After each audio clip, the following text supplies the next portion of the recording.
Hey guys, today I'm going to be doing an unboxing of a Hoover steam vac portable deep cleaner from 1997, and I got this at Christian Thrift for 15 bucks. So now we're going to take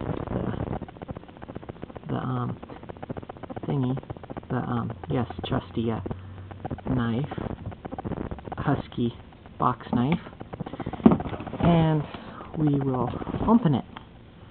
So just, wow, this is some heavy tape they used back then.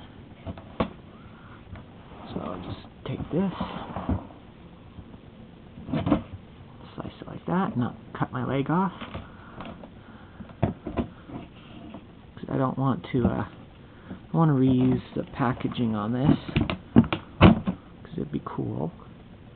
So, there we are.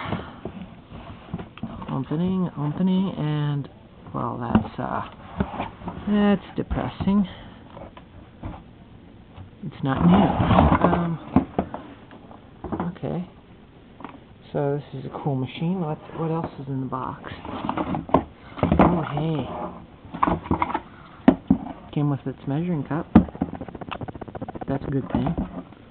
So, oh hey, came with its warranty. So, yeah. Alright, bye.